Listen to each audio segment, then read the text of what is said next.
All right, we're here with James Thompson, who famously came within, 6 points in Wichita, special election, and shocking the country who did not expect to be paying attention to a special election in Wichita. He's now running again to be the congressional representative for Charles and David Koch. Right. Do both of them actually live in the district? No, just Charles. David actually lives in New York. So Charles Koch does live there, and we've got Koch Industries headquartered there. You ever see Charles around town and he go to the coffee shops or the whatever else you do in Wichita? No, you don't ever see Charles around at all. The only thing you see is his name on a lot of different things in Wichita. So. And here too, actually. So if you lost by 6 points, it kind of took them by surprise. You're running again this time. What do you think you're going to be able to do differently that will make up that gap? Well, this time we're going to have more than just 60 days. Last time, with just 60 days, it was hard to get out there and get the name recognition that you need to overcome that R behind my opponent's last name. And that's what he relied on. I went back to work immediately. I woke up April 12th and went back to work and started running again. And so we've been getting out. We've got 16 and a half counties, been getting out to the different counties so that we can let them know who I am and so that they feel comfortable with me when it comes time to vote, because people are tired of the ultra-conservative politics. So we expect it to win. So. When I was originally writing about your last race, I talked to a lot of different Republicans who said, well, actually, I'm a Republican because I want to vote in the election that matters, and that's the primary. In other words, if you're in a one-party state and you want to participate in local or judge elections or whatever else, your only chance to sway it is the primary, because the general is a foregone conclusion. Do you come across a lot of people like that, so that maybe it's actually a little more balanced than people might think? Definitely. I was a registered Republican until I switched over to vote in the yes, for the same reason, to vote in the caucus for Bernie. And for me, I was registered Republican because I'm an attorney, and our judges are all Republicans. And so the only way you can choose who's going to be a judge that are elected in my county is to be a Republican and vote. So that is indicative of a lot of the people that we have in our district that are registered that way, so they can vote on the least evil choice, right. For the state house or whatever else. Right. Now, though, with this blue wave that we've got going on, and with my special election, how well we did, we're seeing a lot of people come out of the woodwork and registering back as Democrats. And I think that we're going to see a big flip again in Kansas, where in 2016 we flipped 14 different seats, and I think we'll see another big flip in our state legislature, and then hopefully we're going to flip 3 out of the 4 districts as well. Does the National Party care about this race yet? Last time I checked on them a few months ago, they didn't seem to. They thought it was unwinnable. Have you heard from them, or what's their posture toward the race?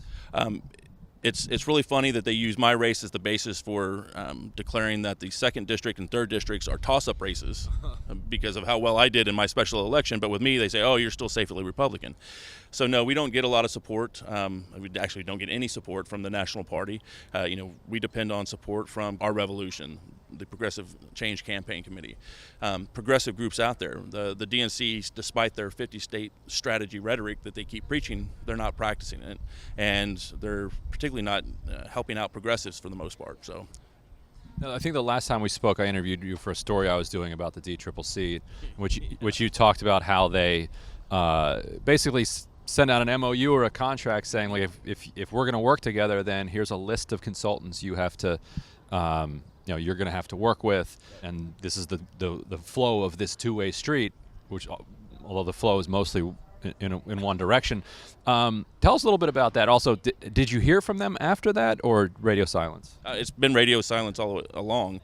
They are concentrating on the 3rd district and the 2nd district, and because I have come out and blatantly said, look, if you're not willing to support progressive values, why would I want to go and hire somebody that you've suggested when you don't know anything about my district and when you haven't even bothered to look at my district?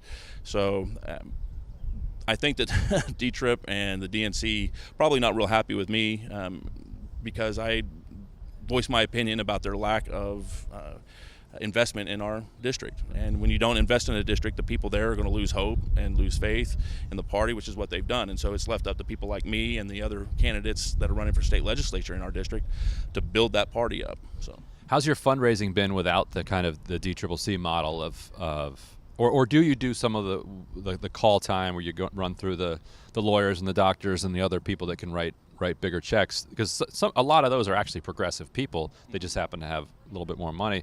But what has it been like fundraising without national party support behind you?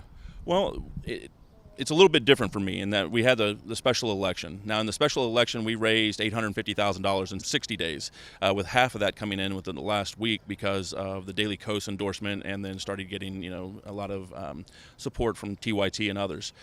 This time around, because there are more races, we are relying on making phone calls to people. You can't get out of call time, unfortunately. As much as I try, you can't. You still have to do that, but we do a lot of grassroots fundraising, and I don't take corporate PAC money. I refuse to, because I think we should be one person, one vote, not $1, one vote. And we get a lot of donations in from just individuals, and so our average donation right now I think is about $18 or $20, and we've had 6,000 or 7,000 individual donations right now. As we get closer to the primary, that's starting to tick up. But we've also been campaigning for the past year. So the money that we've brought in, we've been using to get the word out and actually get out into the community and make sure that they know that we're there. And we believe that we'll be able to at least keep ourselves competitive. Now, will we be able to keep up with this kind of money that the Koch brothers can bring in? No. But if we can't outraise them, we can still outwork them. In Kansas, are you seeing anything similar to what we've seen in Oklahoma, Kentucky, West Virginia? And I know there obviously haven't been any walkouts yet. Is there the potential for some type of unrest there that you're seeing in the neighboring state? Definitely, because our state legislature has destroyed our education system in Kansas, and they refuse to fund it properly, despite our Supreme Court repeatedly telling them what you're doing is unconstitutional under the Kansas Constitution, where we have a right to education. Instead of trying to fix the problem, our state legislature wants to rig the system again by taking away that power from the Supreme Court to make that decision. The teachers in our state deserve that support. We deserve to have children that are getting the education that they're needing, and we are keeping an eye on Oklahoma in particular. And I think that if the state legislature keeps playing around, you're going to see our teachers walk out and say enough is enough, and I'm going to be standing right there with them as they walk out, supporting them, because if we can't educate our kids, that's the basis of everything. Education is the key to unlocking the future for all of our kids, so we've got to support them. It's interesting that this is happening in a lot of right-to-work states. People have thought, well, you go right to work, well, then unions are destroyed. And maybe it does. It definitely damages unions in a very serious way, but it doesn't prevent people from collectively taking action like you're seeing. Is there something about being in a right-to-work state that actually pushes people towards a walkout rather than in states like New York, where the labor laws are good, the unions and the bosses sit down and they're able to come to a deal? I think because of the fact that it's a right-to-work state, we don't have the strength of unions that some of these other non-quote right-to-work states do. That it is more likely that we end up with a walkout because the people that are in power, I think that they can just continue to push people around. We do have our unions. We will support them. We need to get rid of the right-to-work law in Kansas and make sure that it doesn't get enacted federally.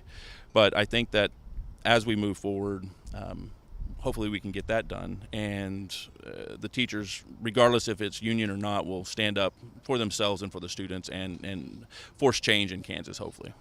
Thanks so much, James.